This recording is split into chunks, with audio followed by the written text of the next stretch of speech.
last part we're going to look at with two sample quantitative analysis is doing a hypothesis test.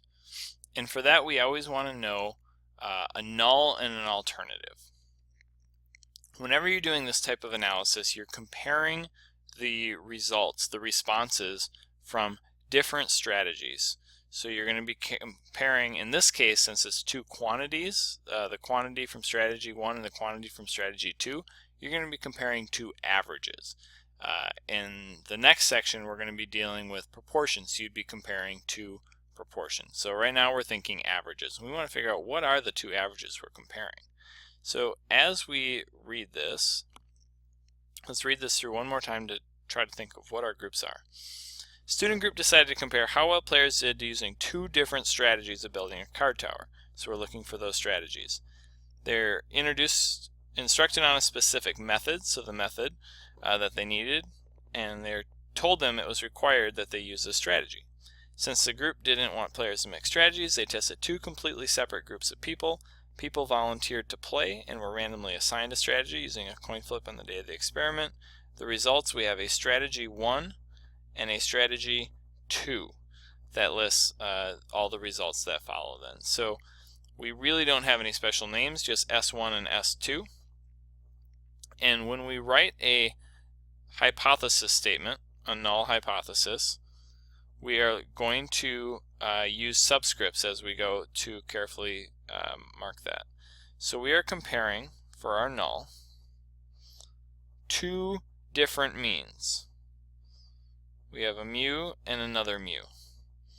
And the first one is going to represent strategy 1, and the other one is going to represent strategy 2. And I'm going to abbreviate that S1 and S2. For the null hypothesis, we always simply say that the two means are equal. The default assumption is that there is no difference between the two groups that we're dealing with. And that will be true of every null hypothesis you ever write, as there is an equal sign. For our alternative, just to make the point, I am going to copy and paste what we have above and delete only the symbol in the middle. We have the mean or mu for strategy 1, mu of strategy 2, and the symbol that we put in the middle is going to depend on whether we think that one is bigger than the other or if there is no difference. Now when we read through that paragraph, there was nothing in here that said they thought that one strategy was going to be better than the other. In fact, the entire paragraph was devoid of anything that implied a direction. And so because of that, we are going to leave out the direction. We are going to say that this is a not equals situation. So that not equal sign says that either direction is fine. For our cutoff, we always have to choose a cutoff. We generally say that the alpha value for where we consider our p-value low enough is going to be 0.05. Different situations you can choose different values, but generally 0.05. At this point, we need to get our data into StatKey. From the previous piece where we were looking at confidence intervals, we can take all of that data and it will be in the same format. So let's go ahead and cut and paste. Again, one quantitative and one categorical variable, so we follow that across to the hypothesis test for difference in means. Click on that. And when we edit our data, we can highlight select all, Control A on that, Control V to paste. Or if you're on an iPad, you can tap and select all and select to paste. Still have a header row. And what you'll see is when it gets into StatKey, it actually tells you your null is going to be that mu1 is equal to mu2. And it's always going to work with that assumption. So now, just like before, we're going to be generating. The way that it does the hypothesis test is different than the way it does the confidence interval for how it works. What it does is it takes the original data that you entered, which looks like the S1 and a number, S1 and a number, S2 and a number, S2 and a number, and it will not randomly draw from the S1s and get so many with repeats and from the S2s and get so many with repeats. What it will do instead is it will mix up the labels. So imagine that all the S1s and S2s were removed from these numbers. They were mixed up in a bucket, and then you drew them out one at a time and kept them out and gave each one a new label randomly. So maybe the first one becomes an S2, the next one becomes an S1, the next one becomes an S1, the next one becomes an S2. What it's doing is it's saying, the null hypothesis of saying the two groups are equal are saying the number and the group don't have any particular connection. There's no dependence on the group that it came from to get this number. So this 33, whether you label it as S1 or S2, shouldn't even matter. That's the assumption behind how StatKey runs the simulation. So that means that there's just as high of a chance of S1 being bigger and S2 being bigger on any random sample.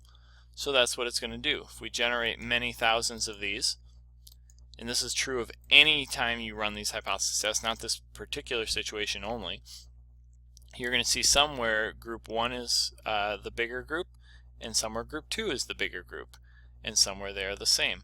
The typical one, the null of 0, is going to always be in the middle of this hypothesis test curve for that reason. So you generate this curve, and just like always when you're doing a hypothesis test, you have to choose left tail, right tail, or two tail based on the type of test you did. We said it's a not equals test. Not equals test means we do two tail. So we're going to check that. And we need to adjust the slider on the end to match the original sample difference. And that's going to be up here in the top right corner. The original sample difference was positive 0.13. Since it's positive, I'm going to choose the one on the right side and change the slider to 0.13. And you can see my screen turned almost completely red. Generally, that's bad. Now in this case, it turns out that the p-value really is this high. The p-value is really almost 1, which is to say that we definitely are going to fail to reject. But we did not make any mistakes here, it's just that we have a very bad p-value. So our p-value is so high that you actually can't even read these numbers. But since I know that the black region in the middle is 0.038, I could take 1 minus the middle to get the two ends. So 1 minus 3.8% is going to end up being 96.2%. So regardless of how you get that value, generally you can just add the left and right tails together. It's just that in this case you actually can't see them. But we are going to end up getting a p-value of 0.96. And that very high p-value is going to tell us, since it's much higher than 0.05, that we are going to fail to reject. Does that mean that we prove that there is no difference between the groups? No. Remember that failing to reject never proves anything. It just proves that you didn't prove anything.